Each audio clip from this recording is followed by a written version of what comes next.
माँ की कहानी थी, माँ की कहानी थी, परियों का फसाना था। बारिश में कागज की नाव थी और वो बचपन का हर मौसम सुहाना था। So I, Shaurya Grover, wish you all a very happy Children's Day. So my shimmering stars, I welcome you all to this amazing platform of NCRT Wala. And today we are going to start with our very new chapter, a fresh chapter, that is alcohol, phenol and ether. Students, आज हम करने जा रहे हैं lecture number first based on the chapter alcohol, phenol and ether under our batch Sankalp batch. So I hope so students, आप सभी का संकल्प कायम है और जो ऑर्गेनिक केमिस्ट्री से अभी तक आपको डर लग रहा था, अब वो थोड़ा सा कम हो चुका है ना. चलिए इस डर को और कम करते हैं और अच्छे से आज हम हमारे पूरे अटेंशन के साथ इस चैप्टर की शुरुआत करते हैं. तो जैसे कि हमने हेलोएल्केन्स और हेलोअरीन्स में प्रोसीजर रखा था, सबसे पहले हमने ये समझा भी हेलोएल्केन्स हेलोअरीन्स क्या थे, हमने उनकी क्लासिफिकेशन करी, हमने नॉमेनक्लेचर करी. वैसे ही आज हम सबसे पहले तो ये समझेंगे भी अल्कोहल क्या होते हैं, फिनोल क्या होते हैं, ईथर क्या होते हैं, और फिर उसके बाद हम उनकी क्लासिफिकेशन पे प्रोसीड करेंगे. फर्दर हम IUPAC नॉमेनक्लेचर पे भी जाएंगे. तो वन बाय वन करके हम स्टेप बाय स्टेप प्रोसीड करने जा रहे हैं. तो सबसे पहले तो मैं आपको एक जनरल बता देती हूँ भी आज हम कौन से टॉपिक्स कवर करेंगे, ताकि आपके माइंड में भी एक मैप क्रिएट हो जाए भी यस हमने सबसे पहले ये कवर करना है, सो दैट आप उस अकॉर्डिंगली NCERT से भी उसको कवर करते चलेंगे. ठीक है, चलिए. तो सबसे पहले हम आज देखने वाले हैं भी कौन से टॉपिक्स हैं जो हम कवर करेंगे. So topics to be covered, सबसे पहले हम करेंगे introduction. First of all we are going to see the introduction of alcohol, phenol and ether. Students, इसके बाद हम जानेंगे क्लासिफिकेशन भी, ये फर्दर कैसे क्लासिफाइड हैं, कितने भागों में क्लासिफाइड हैं, हम उसको देखेंगे. तो उसके बाद हम सबसे पहले देखेंगे classification of alcohol and phenol. जो हम थर्ड सेगमेंट करेंगे, हम सेपरेटली देखेंगे क्लासिफिकेशन ईथर का. ठीक है, that is going to be the classification of ether. After that students हम करेंगे इनकी नॉमेनक्लेचर. हम क्या करेंगे, हम इनकी नॉमेनक्लेचर स्टडी करेंगे, इन तीनों की nomenclature of alcohol, phenol and ether. और इसके बाद जो स्टूडेंट्स हम सेगमेंट स्टडी करेंगे, वहां पर हम इसकी एक प्रॉपर्टी को स्टडी करेंगे, that is going to be the bond angle. ठीक है, साथ ही साथ हम कुछ क्वेश्चंस को भी प्रैक्टिस करते चलेंगे. तो आज का हमारा इस तरह से पैटर्न होने वाला है, हम जिसको फॉलो अप करने जा रहे हैं. अब जैसे कि मैंने सबसे पहला जो यहाँ पे पॉइंट लिखवाया, that is the introduction section. तो देखिए, अगर मैं आपको इंट्रोड्यूस करूँ हमारे इस चैप्टर से, that is alcohol, phenol and ether, तो सबसे पहले आपके दिमाग में क्या आता है. हमने जब हेलोएल्केन्स के अंदर बिल्कुल इनिशियल फर्स्ट और सेकेंड लेक्चर में स्टडी किया था, तो हमने जनरल ऑर्गेनिक केमिस्ट्री देखी थी, याद होगा सभी को, है ना. तो जनरल ऑर्गेनिक केमिस्ट्री में याद होगा मैंने आपको फंक्शनल ग्रुप से वाकिफ करवाया था. फंक्शनल ग्रुप, तो यहाँ पर अब हम फंक्शनल ग्रुप का ही यूज करने वाले हैं. कौन सा फंक्शनल ग्रुप आपको याद है, मैंने टेबल में भी लिखवाया था, alcoholic group is our OH group. तो यहाँ पर बहुत इंपॉर्टेंट रोल प्ले करने वाला है OH ग्रुप, जब हम अल्कोहल की बात करेंगे और जब हम फिनोल की बात करेंगे. ठीक है, वैसे ही मैंने आपको ईथर के लिए भी ईथर का ग्रुप बताया था क्या होता है ना. तो चलिए सबसे पहले तो अगर हम इन तीनों को डिफरेंशिएट करें भी, हम इन्हें कैसे आइडेंटिफाई करेंगे. अगर हमारे सामने तीनों लिखे हुए आ जाते हैं तो हम कैसे देखेंगे, और हम कहेंगे भी ये अल्कोहल है, ये फिनोल है और ये ईथर है. तो देखो स्टूडेंट्स, ध्यान से देखिएगा, अगर मैं बात करती हूं अल्कोहल की, अगर मैं बात करती हूँ अल्कोहल की, तो लेट अस से जब भी हमारा OH ग्रुप किसी ऐसे कार्बन से जुड़ा है और जो कार्बन एलिफैटिक कंपाउंड का कार्बन है, यानी कि जो कार्बन एक एलिफैटिक हाइड्रोकार्बन है उससे हमारा OH ग्रुप जुड़ा होगा, तो वो हमारा अल्कोहल कहलाएगा। अब ध्यान से सुनिएगा, मैंने यहाँ वर्ड यूज किया एलिफैटिक। अब आप में से जिन बच्चों ने स्टार्टिंग में हेलो एल्केन्स की स्टार्टिंग में जनरल ऑर्गेनिक केमिस्ट्री जब स्टडी करी थी, तब मैंने क्लासिफिकेशन करवाया था ऑर्गेनिक कंपाउंड्स का, और अगर आपने ध्यान से सुना था तो मैंने दो वर्ड्स आपको बोले थे, एक बोला था एलिफैटिक और दूसरा बोला था एरोमेटिक।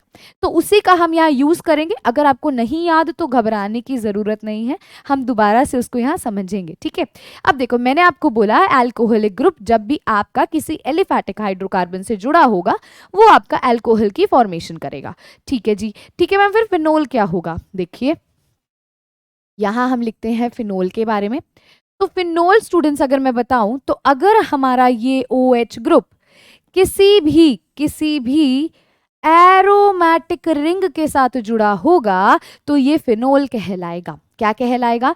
फिनोल कहलाएगा। दोबारा सुनिए मैंने क्या बोला, जब आपका ये OH किसी एरोमेटिक हाइड्रोकार्बन के साथ जुड़ा होगा तो फिनोल होगा, अगर वो किसी एलिफैटिक हाइड्रोकार्बन के साथ जुड़ा होगा तो वो अल्कोहल होगा। बहुत सिंपल सी चीज थी, ठीक है मैम। एक बारी ना आप एलिफैटिक एरोमेटिक दोबारा बता दोगे? बिल्कुल जी, बता देते हैं।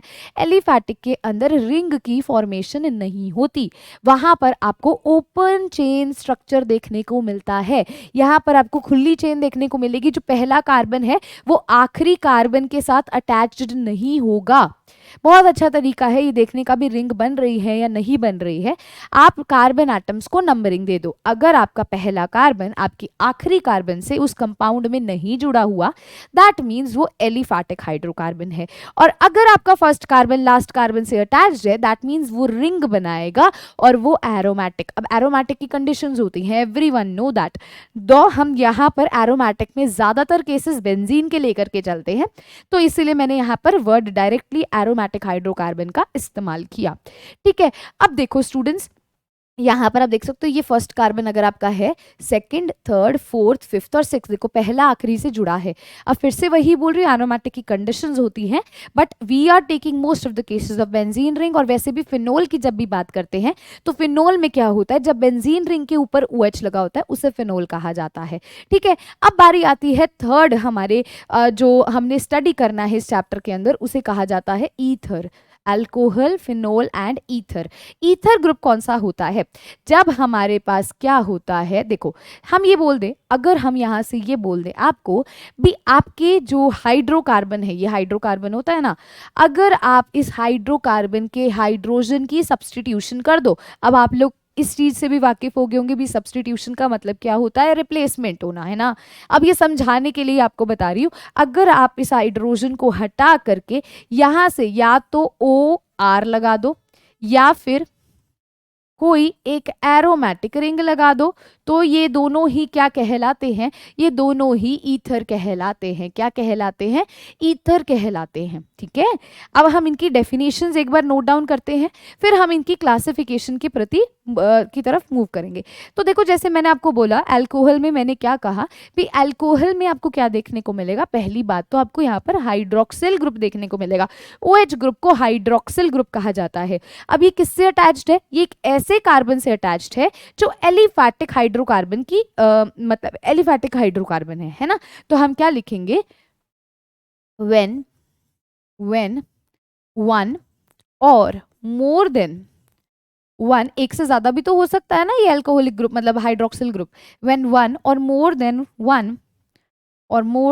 वन हाइड्रोक्सिल ग्रुप, आप ब्रैकेट में लिख लीजिएगा अगर आपको इससे कंफ्यूजन आती है भी, हम यहाँ OH ग्रुप की बात कर रहे हैं, is attached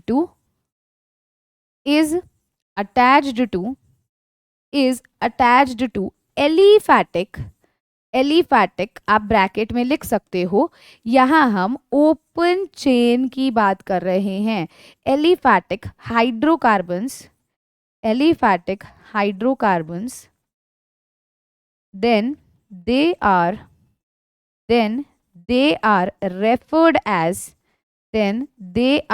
referred as alcohol. They are referred as what, they are referred as alcohol. Examples लेते हैं और एग्जाम्पल से ये कॉन्सेप्ट और स्ट्रांग होता है। देखो अगर मान लो मैं कह देती हूँ CH3OH, ये भी क्या है, अल्कोहल है। देखो क्या हुआ, आर ग्रुप यहाँ क्या है CH3, उसके साथ क्या लगा है, OH लगा हुआ है ना। I can take one more example, C2H5OH ले सकते हैं ना हम। ये जितने भी एग्जाम्पल्स हैं ये हम लिख सकते हैं ना यहाँ पर। तो यहाँ पर क्या हो रहा है, ये ओपन चेन कंपाउंड के साथ जब हमारा OH ग्रुप जुड़ रहा है तो वो अल्कोहल की फॉर्मेशन करता है। क्लियर हुआ सभी को, ठीक है। अब इसकी डेफिनेशन भी लिख लेते हैं हमारे फिनोल की। when OH group is directly attached to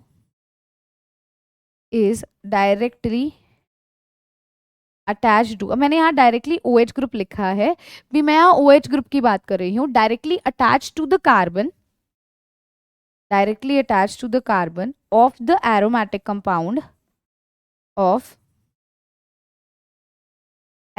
compound it is referred as phenol.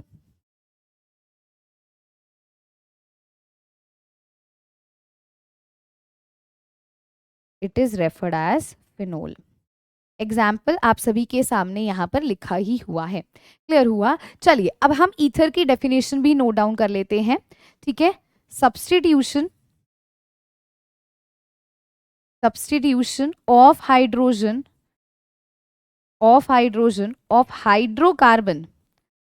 Of hydrocarbon को मैं ओपन अप करके RH लिख रही हूँ।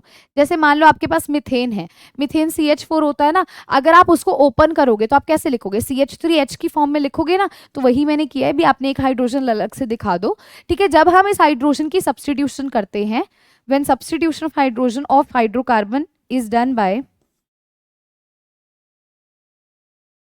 OR ग्रुप और O aromatic ring group, that is referred as ether। इसे क्या कहते हैं, इसे कहा जाता है ईथर। आइए ईथर के भी कुछ एग्जाम्पल्स यहाँ लिख देते हैं। एग्जाम्पल्स CH3OCH3, एग्जाम्पल C2H5OCH3, ठीक है। एक और एग्जाम्पल हम ले सकते हैं CH3O और फिर आपकी ये एरोमेटिक रिंग हो गई, ठीक है। सभी को क्लियर हुआ। So these are the examples of ether. अब आप सब वाकिफ हो गए, अल्कोहल क्या होता है, फिनोल क्या होता है, ईथर क्या होता है। साइड हो रही हूँ ताकि आप ये डेफिनेशन नोट डाउन कर लीजिए, फटाफट से इस डेफिनेशन को नोट डाउन कर लो ताकि हम अब क्लासिफिकेशन पे प्रोसीड कर सके। सभी ने होपफुली ये लिख लिया होगा, है ना। Introduction segment is finished now, बहुत सिंपल था। चलिए अब हम करने जा रहे हैं, सबसे पहले हम क्लासिफिकेशन स्टडी करेंगे अल्कोहल की, फिनोल की, फिर हम सेपरेटली ईथर की करेंगे। देखो अल्कोहल फिनोल एक दूसरे से ऑलमोस्ट सिमिलर है क्योंकि दोनों में OH ग्रुप देखने को मिल रहा है। बस फर्क कहां पर आता है, अल्कोहल के केस में एलिफैटिक के साथ जुड़ा हुआ है और फिनोल के केस में एरोमेटिक के साथ जुड़ा हुआ है ना। अब देखो जब हम क्लासिफिकेशन करेंगे तो हम सबसे पहले क्लासिफिकेशन किस बेसिस पे करेंगे, भी कितने अल्कोहलिक ग्रुप प्रेजेंट है। अब ना जब मैं इसमें करवाऊंगी तो हो सकता है कई केसेस में आपको मैं कॉमन नेम लिखवाऊं। तो स्टूडेंट्स जब मैं आपको किसी का भी कॉमन नेम लिखवाऊंगी, देखो दो तरह के नेम्स होते हैं ना, एक होते हैं IUPAC नेम, एक होते हैं कॉमन नेम में जनरल नेम। कई बार क्या होता है पेपर में instead of giving the structure वो आपको कॉमन नेम दे देता है। तो जो जो यहाँ पर पूछे जाते हैं वो मैं आपको जरूर यहाँ पर ऑलमोस्ट सभी के लिखवाऊंगी, आप उनको ध्यान से सुनेंगे और फिर जब हम क्वेश्चन करेंगे ना प्रैक्टिस, आप कोरिलेट भी कर पाओगे, ठीक है। तो मैंने आपको बोला यहाँ पर क्लासिफिकेशन हम कर रहे हैं अल्कोहल फिनोल की, किस बेसिस पे कर रहे हैं, on the basis of number of what, alcohol group. सबसे पहले हम कर रहे हैं on the basis of alcoholic group, या आप सिंपल यहां पर भी लिख सकते हो OH ग्रुप। यहाँ ऑन द बेसिस में लिखेंगे number of OH group, bracket में लिख दीजिएगा नंबर ऑफ OH ग्रुप के बेसिस पे हम करने जा रहे हैं, ठीक है। तो सबसे पहले अगर हम बोल देते हैं हमारे कंपाउंड के अंदर सिर्फ एक ही OH प्रेजेंट है तो वो कहलाता है मोनोहाइड्रिक कंपाउंड। मैंने क्या बोला, सबसे पहले मैंने बोला हम स्टडी करेंगे अबाउट मोनोहाइड्रिक, क्या बोला, मोनोहाइड्रिक बोला। अब मोनोहाइड्रिक कौन होते हैं? जिसके अंदर एक ही OH प्रेजेंट होता है उसे मोनोहाइड्रिक कहा जाता है। when only when only when only one OH group when only one OH group is present in a compound it is referred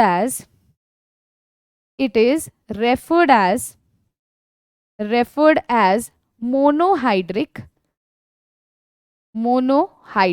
compound. कैसे? आइए देखिए। अगर मैं यही इन्हीं एग्जाम्पल्स में ध्यान से ऑब्जर्व करना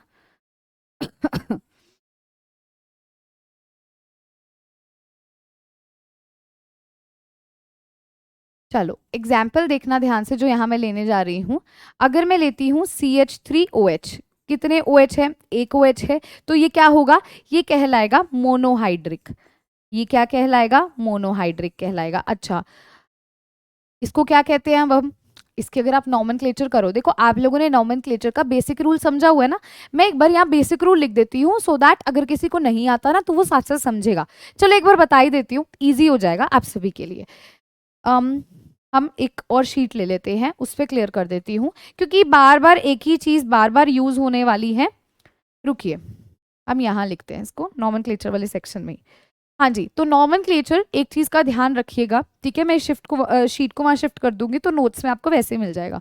आपने जब भी किसी की नॉमेनक्लेचर करनी होती है, regardless of alcohol phenol ether की बात हो रही है, एक जनरल फॉर्मूला अभी बता रही हूँ, इंडिविजुअली हम इनको देखेंगे।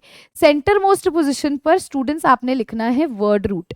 वर्ड रूट का मतलब क्या होता है वो मैं बताऊंगी, पहले इसको लिखो। वर्ड रूट की राइट हैंड साइड, मतलब मान लो अगर आपकी कॉपी का सेंटर है तो सेंटर की राइट हैंड साइड पर आप पहले क्या लिखोगे? प्राइमरी सफिक्स यानी कि 1 डिग्री सफिक्स लिखोगे। फिर इसकी भी राइट हैंड साइड पर क्या लिखोगे? सेकेंडरी सफिक्स यानी कि 2 डिग्री सफिक्स लिखोगे, ठीक है। अब आपका जो आपने वर्ड रूट लिखा ना, उसकी लेफ्ट हैंड साइड पर सबसे पहले आप लिखोगे प्राइमरी प्रीफिक्स यानी कि 1 डिग्री प्रीफिक्स।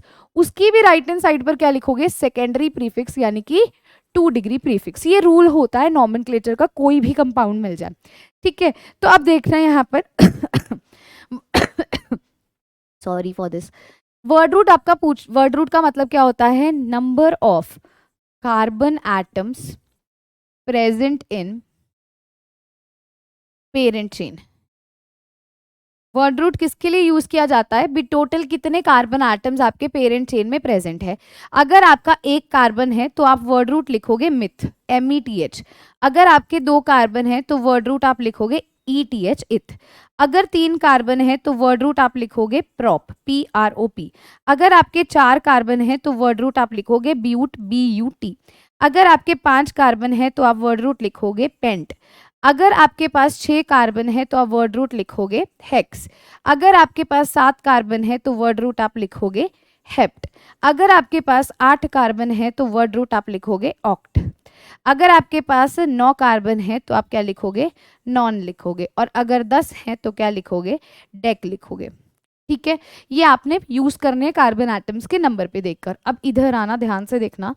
यहाँ पर मैंने आपको लिखा प्राइमरी सफिक्स। प्राइमरी सफिक्स कहाँ यूज होगा? जहां पर भी अगर आपको कार्बन कार्बन के बीच में कैसा बॉन्ड देखने को मिलता है? सिंगल बॉन्ड, तो आप प्राइमरी सफिक्स की जगह पर ANE, एन का इस्तेमाल करेंगे। अगर आपको कार्बन कार्बन के बीच में 2 बॉन्ड, डबल बॉन्ड देखने को मिलता है तो आप ENE, ईन का इस्तेमाल करेंगे। अगर आपको कार्बन कार्बन के बीच में 3 बॉन्ड देखने को मिलते हैं तो आप YNE, आइन का इस्तेमाल करेंगे। इस चीज का ध्यान दीजिएगा, ठीक है। अब सेकेंडरी सफिक्स की बारी आती है जो कि आज के इस लेक्चर में बहुत ही इंपॉर्टेंट रोल प्ले करने वाला है। सेकेंडरी सफिक्स हम यूज करते हैं सीनियर मोस्ट फंक्शनल ग्रुप के लिए। किसके लिए? फंक्शनल ग्रुप के लिए। और यहाँ हमारा आज फंक्शनल ग्रुप अल्कोहल की, जैसे अभी हम पढ़ रहे थे, OH ग्रुप हमारा क्या है? फंक्शनल ग्रुप है, तो उसी की बात हो रही है। तो यहाँ पर हम ये सीनियर मोस्ट फंक्शनल ग्रुप के लिए सेकेंडरी सफिक्स का यूज करते थे। अब अगर मैं आपसे प्राइमरी प्रीफिक्स की बात करूँ तो प्राइमरी प्रीफिक्स वही यूज होगा जहाँ पर आपको कोई रिंग लाइक स्ट्रक्चर देखने को मिल रहा है। यानी कि अगर साइक्लिक स्ट्रक्चर है तो आप साइक्लो का यूज करोगे, अगर वहाँ रिंग है तो। अगर वहाँ पर रिंग ही नहीं है, रिंग आपकी एब्सेंट है, है, यानी कि ओपन स्ट्रक्चर है, आप ब्रैकेट में लिख भी लेना, ओपन स्ट्रक्चर है तो आप किसी भी चीज का यूज नहीं करोगे, सिर्फ रिंग होगी तो आप साइक्लो वर्ड का इस्तेमाल करेंगे। अब लास्ट बारी आती है हमारी यहाँ पे किसकी, सेकेंडरी प्रीफिक्स की। सेकेंडरी प्रीफिक्स बहुत चीजों के लिए यूज करते हैं। सबसे पहली बात तो ये जूनियर मोस्ट फंक्शनल ग्रुप के लिए भी यूज किया जाता है। किसके लिए, जूनियर मोस्ट फंक्शनल ग्रुप के लिए। दूसरी चीज, आप इसको और किस चीज के लिए यूज कर सकते हो, कोई एक्स्ट्रा ग्रुप प्रेजेंट है उसके लिए यूज कर सकते हो। और किसके लिए कर सकते हो, कोई सब्स्टिट्यूएंट लगा हुआ है, जैसे मान लो क्लोरीन लगा हुआ है, ब्रोमीन लगा हुआ है, उसके लिए कर सकते हो, ठीक है। या फिर कोई साइड चेन लगी हुई है उसके लिए भी आप इसका यूज कर सकते हो। तो मैं आपको ना, कई बच्चे ये बोलते हैं भाई मैम जूनियर मोस्ट और सीनियर मोस्ट फंक्शनल ग्रुप आपने यहाँ लिख तो दिया, हम कैसे आइडेंटिफाई करेंगे। तो आप जा करके देखिएगा हेलो एल्केन वाला जो हमने अभी चैप्टर खत्म किया है, उसका सेकंड या थर्ड लेक्चर के अंदर मैंने आपको एक प्रायोरिटी ऑर्डर बनवाया था स्टूडेंट्स। प्रायोरिटी ऑर्डर में क्या है, मैंने आपको ना एक लिस्ट बनवाई थी भी, जो सबसे ऊपर लिखा हुआ है ना वो सीनियर मोस्ट है और जो सबसे नीचे लिखा हुआ है वो जूनियर मोस्ट है। जैसे जैसे नीचे आओगे उसका ऑर्डर घटता जाएगा। तो मैंने आपको बोला था उस लिस्ट को जब आप क्वेश्चंस में अप्लाई करोगे ना, आपको खुद याद हो जाएगा, कंपेयर करके याद करना होता है, ठीक है। तो जो सीनियर मोस्ट है जो ऊपर लिखा होगा उसका सेकेंडरी सफिक्स लिखना, जो जूनियर मोस्ट यानी कि जो नीचे नीचे होगा उसको आप सेकेंडरी प्रीफिक्स की जगह पर लिखोगे। तो ये आपका एक सर्टन हमने जो बेसिक रूल है वो एक बारी हमने देख लिया है, ताकि हमें यहाँ थोड़ी सी हेल्प हो जाए, ठीक है। चलो वापस आते हैं यहीं पर, हम यहाँ पर थे, मैंने अभी इसका बोला, आपने इसका नॉमेनक्लेचर करते हैं, साथ साथ थोड़ा थोड़ा तो करते जाएंगे, ठीक है। अब देखो CH3OH अब वर्ड रूट कितने कार्बन है मैम, एक ही कार्बन है, यानी कि यहाँ क्या लिखेंगे, मिथ लिखेंगे, मानते हो। यहाँ क्या लिखेंगे, मिथ तो लिखेंगे, चलो ठीक है।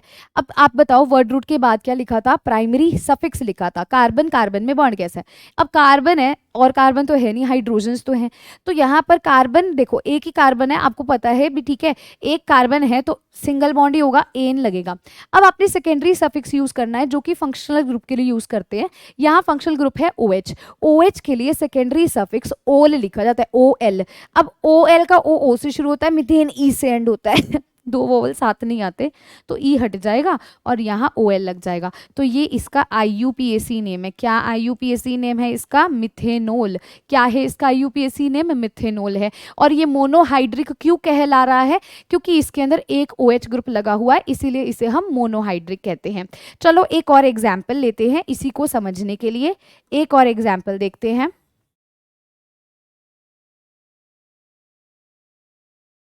मान लो हमारे पास एक ये एग्जाम्पल है, ठीक है।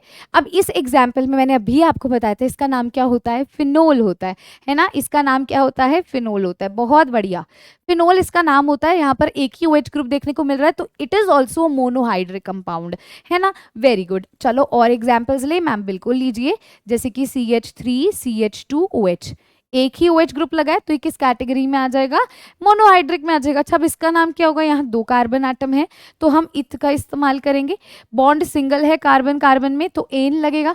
अब एन ई से एंड होता है और अल्कोहलिक ग्रुप ओल O से शुरू होता है तो ई नहीं लिखेंगे, नाम क्या हो जाएगा, इथेनॉल हो जाएगा। ऐसे और एग्जाम्पल्स आप लिख सकते हो मोनोहाइड्रिक में, जैसे CH3 CH2 CH2 CH2OH, इस तरह से, है ना। जहां पर हमें कहीं पर भी एक अगर अल्कोहलिक ग्रुप यानी कि OH ग्रुप देखने को मिलता है तो उसे हम मोनोहाइड्रिक कहते हैं। अच्छा अब मैम सेकंड बताइए, सेकंड ये किस में कैटेगराइज्ड होगा, सेकंड ये बी कैटेगराइज्ड होगा, ये डाईहाइड्रिक में। किस में कैटेगराइज हम इसको करते हैं, हम इसको डाईहाइड्रिक कंपाउंड्स में कैटेगराइज करते हैं। अब देखो इतना तो आप बहुत इजीली बता सकते हो, मोनो का मतलब होता है एक, डाई का मतलब होता है दो। मतलब जहां पर अब आपको दो अल्कोहलिक ग्रुप देखने को मिलते हैं ना स्टूडेंट्स, उसको हम डाईहाइड्रिक कहेंगे। तो हम यहाँ लिख लेते हैं when two OH groups when two OH groups are present when two OH groups are present in compound, उसे हम क्या कहते हैं, डाईहाइड्रिक कहते हैं। अब इसका एग्जाम्पल जो है बहुत इंपॉर्टेंट एग्जाम्पल है, ध्यान से इसको लिखिएगा। क्या इंपॉर्टेंट एग्जाम्पल है, देखिए। अब मैंने बोला दो OH ग्रुप है, मान लो मेरे पास एक ये है, एक OH ये रहा और एक OH ये रहा। तो ये बहुत ही इंपॉर्टेंट कंपाउंड है जो कई बार पूछ भी लेते हैं विद इट्स कॉमन नेम। इसका कॉमन नाम है ग्लाइकोल। क्या इसका कॉमन नाम है? ग्लाइकोल इसका कॉमन नाम है। ठीक है, इसका कॉमन नाम क्या है? ग्लाइकोल है। आईयूपीएससी में भी लिखेंगे इसको, लेकिन फिलहाल के लिए आपको मैं यहाँ बता रही हूँ ये इसका क्या है? कॉमन नेम है। और ये अपने कॉमन नेम से बहुत जाना जाता है। ये अपने कॉमन नेम से या जनरल नेम से बहुत जाना जाता है। यहाँ पर इस कार्बन पे भी OH लगा, इस कार्बन पे भी OH लगा, यानी कि पूरे के पूरे कंपाउंड में हमारे पास 2 OH ग्रुप्स है। तो इसे हम क्या कहते हैं? ग्लाइकोल कहते हैं। दूसरा, इसे हम डाइहाइड्रिक भी कहते हैं। देखो, जिसके मैं आपको कॉमन नेम लिखवाऊंगी ना, वो याद आपको करना होगा। क्यों? क्योंकि वो वैसे पूछा जाता है। तो क्यों ना हम उसको स्टार्टिंग से ही, फर्स्ट लेक्चर से ही याद करना स्टार्ट करें। अब याद ऐसा नहीं है अभी आपने 10-10 बारी लिखने लग जाना, नहीं नहीं नहीं, एक बारी रीड करो, ठीक है, एक बार क्लास में सुन लिया ना। अब देखो उसके बाद क्या होगा, जब अभी ये लेक्चर खत्म करने लगेंगे ना, मैं सभी के कॉमन नेम ना एक बारी आपको रीड आउट करवा दूंगी। उससे क्या होगा, आपने 2 बारी सुन लिया होगा। फिर जब आप खुद के नोट्स रीड करोगे ना स्टूडेंट्स, तो 3 बारी हो जाएगा। फिर जब नेक्स्ट लेक्चर से पहले आप पढ़ोगे तो एक और बारी हो जाएगा। तो इस तरह से वो खुद याद हो जाएगा, करना नहीं पड़ेगा। ठीक है जी। चलो, अब एक और कंपाउंड है इसी कैटेगरी के अंदर आता है, जहां पर हमारे पास 2 OH ग्रुप्स हैं। हम कोई और कलर ले लेते हैं ना। चलिए देखिए, हमारी अगर ये जो बेंजीन रिंग है, इसके ऊपर एक OH में यहाँ लगा दूं और एक OH में यहाँ लगा दूं। ध्यान से देखना, मैंने यहाँ क्या किया, एक OH वहां लगा दिया, एक OH मैंने उधर लगा दिया। तो इसे कहा जाता है कैटाकोल। क्या कहा जाता है इसे? इसे कहा जाता है कैटाकोल। अब ये भी अपने कॉमन नेम से जाना जाता है, ये भी इसका क्या है? कॉमन नेम है, कैटाकोल। ठीक है, तो इस कंपाउंड पे भी हमारे पास क्या है? 2 OH ग्रुप लगे हैं। तो ये किस कैटेगरी में लाई करेगा? डाइहाइड्रिक में। मैं फिर से साइड हो रही हूँ 2 मिनट के लिए, फटाफट से इसको नोट कर लो, फटाफट से नोट करो, ताकि नेक्स्ट इसके अंदर हम देखते हैं। ये इतना लिख लिया है ना। एक और यहाँ ले लो केस, एक और एग्जाम्पल ले लेते हैं ना। जितने ज्यादा लेंगे उतना हमारे लिए बेनिफिशियल है ना।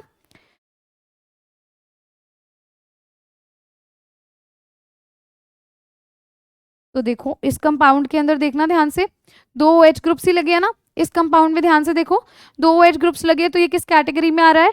डाइहाइड्रिक की कैटेगरी में फॉल कर रहा है। बिल्कुल सही। चलो, अब हमने मोनोहाइड्रिक देख लिया मैम, हमने डाइहाइड्रिक भी देख लिया।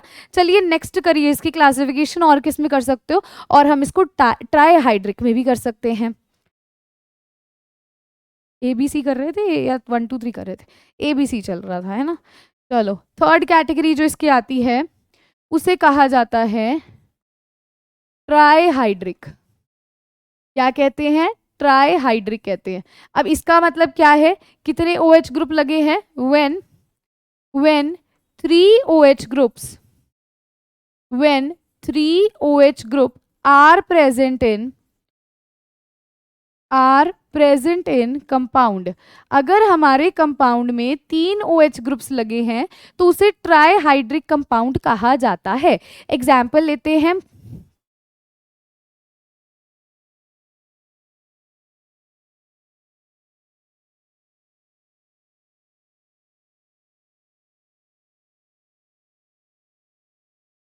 तो इस कंपाउंड में देखिए यहाँ पर 3 OH ग्रुप लगे हैं। अब जैसे ये जो पिछले वाला कंपाउंड था ना, 2 वाला, इसको ग्लाइकोल कहते हैं, तो इसको ग्लिसरोल कहते हैं।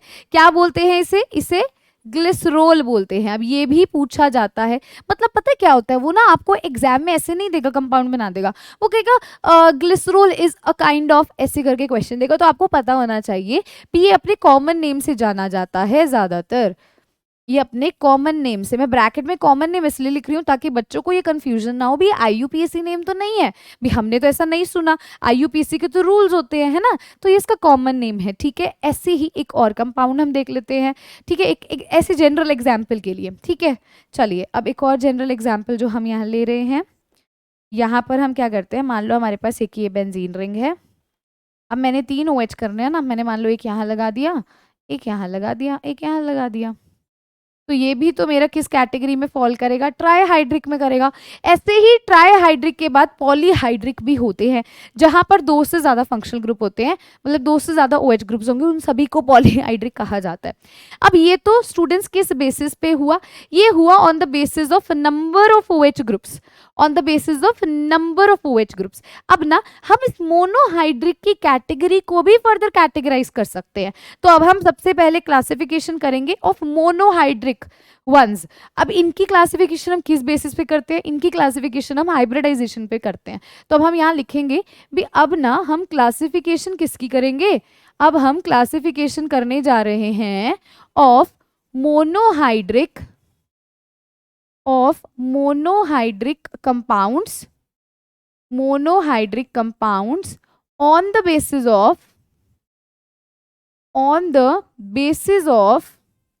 basis of hybridization। अब हम हाइब्रिडाइजेशन के बेसिस पे मोनोहाइड्रिक को भी फर्दर क्लासिफाई कर सकते हैं। कैसे कर सकते हैं मैम? हमें ये भी समझा दीजिए कैसे कर सकते हैं। आइए वो भी देख लेते हैं। आइए देखते हैं। तो सबसे पहले हम हाइब्रिडाइजेशन के बेसिस पे जब कर ही रहे हैं तो यहाँ पर ना हम इसको मेजर 2 कैटेगरीज में क्लासिफाई करते हैं। ये पहले इस चीज को देखते हैं। हम क्या करेंगे, इसको मेजर ना हम 2 कैटेगरीज में क्लासिफाई करते हैं। कौन सी मेजर 2 कैटेगरीज होती हैं? ध्यान से सुनना। एक हमारी होती है sp3 हाइब्रिडाइज्ड, और जो हम दूसरी कैटेगरी यहाँ देखेंगे ना वो होगी sp2 हाइब्रिडाइज्ड। वो कौन सी होगी? वो होगी sp2 हाइब्रिडाइज्ड। कैसे? आइए एग्जाम्पल से समझते हैं। जब हमारा OH ग्रुप एक ऐसे कार्बन से अटैच्ड है जो sp3 हाइब्रिडाइज्ड है, जब हमारा ये OH ग्रुप एक ऐसे कार्बन से अटैच्ड है जो sp3 हाइब्रिडाइज्ड है, मतलब इसने फर्दर जो है वो ऐसी बॉन्ड बनाया हुआ, मान लो इसने हाइड्रोजन साथ बना लिया, एक R ग्रुप के साथ बना लिया, एक R' के साथ बना लिया, कुछ भी, मतलब ये कार्बन 4 बॉन्ड बना रहा है, वो भी सिग्मा बॉन्ड बना रहा है, यानी कि तब इसकी हाइब्रिडाइजेशन क्या है? अगर मैं इस कार्बन की हाइब्रिडाइजेशन पूछती हूँ, ये sp3 है। अब फिर से वापस आते हैं जनरल ऑर्गेनिक केमिस्ट्री की छोटी सी बात पर, जो कि कई बच्चों को शायद पता है और कईयों को अभी तक इस चीज के बारे में नहीं पता। क्या बात है? देखो ध्यान से, अगर आपने हाइब्रिडाइजेशन देखनी है कार्बन की तो बहुत ही सिंपल सा रूल होता है, इसमें कंफ्यूजन नहीं करनी होती। क्या रूल होता है जी? देखो, कार्बन की हाइब्रिडाइजेशन के लिए अगर आपने क्या गिनने हैं? सिग्मा बॉन्ड गिनने हैं, मतलब सिंगल बॉन्ड। ये भी बता दूं, सिग्मा बॉन्ड का मतलब सिंगल बॉन्ड होता है, प्लस लोन पेयर्स। LP का मतलब होता है लोन पेयर। आपने यहाँ पर पाई बॉन्ड नहीं गिनने, हम इसको भी लिख देते हैं, क्योंकि अगर आप इसको गिन बैठोगे तो आपका आंसर गलत आ जाएगा। पाई बॉन्ड काउंट नहीं करने, तो मैंने ऊपर क्रॉस लगा दिया। अब अगर आपका इसका सम सिग्मा बॉन्ड और लोन पेयर का 4 आता है तो हाइब्रिडाइजेशन sp3 होगी। अगर सम 3 आता है तो हाइब्रिडाइजेशन sp2 होगी। अगर सम 2 आते तो हाइब्रिडाइजेशन sp होगी। समझ आई? सभी को याद आ गई ये वाली बात? अब वापस आ जाओ। कार्बन ने यहाँ 4 बॉन्ड बनाए हुए हैं, 4 बॉन्ड सिंगल बॉन्ड बनाएगा तो sp3 होगी। तो अगर हमारा OH ग्रुप ऐसे कार्बन से जुड़े जो कि sp3 हाइब्रिडाइज्ड है, तो हम मोनोहाइड्रिक को फर्दर sp3 हाइब्रिडाइज्ड के बेसिस पे क्लासिफाई करेंगे। और अगर यहाँ देखना, OH ग्रुप एक ऐसे कार्बन से जुड़ा है जो खुद अब क्या है? sp2 हाइब्रिडाइज्ड है। अब अगर ये sp2 हाइब्रिडाइज्ड है ना, तो ये कुछ ऐसा होगा। देखो यहां देखें इसकी हाइब्रिडाइजेशन। इस कार्बन में हमें पाई बॉन्ड काउंट नहीं करने, ओनली सिग्मा बॉन्ड और लोन पेयर तो है नहीं। सिग्मा बॉन्ड गिनो कितने हैं, ऑरेंज से टिक लगाऊंगी, देखना। एक ये सिंगल बॉन्ड है, 2 और ये 3। पाई बॉन्ड काउंट नहीं करना है ना। 3 के लिए क्या होती है हाइब्रिडाइजेशन? sp2। तो यहाँ पर जब OH ग्रुप sp2 पे हाइब्रिडाइज होता है तो हम उसको उस कैटेगरी के बेसिस पे क्लासिफाई करते हैं। क्या सभी को इतना क्लियर हो गया? चलो अब हम सबसे पहले sp3 हाइब्रिडाइज के बेसिस पे करते हैं। 1 मिनट आपको दे रही हूँ, फटाफट से इसको नोट डाउन कर लीजिए। फटाफट से इसको लिख लो। 1 मिनट का आपके पास टाइम है स्टूडेंट्स।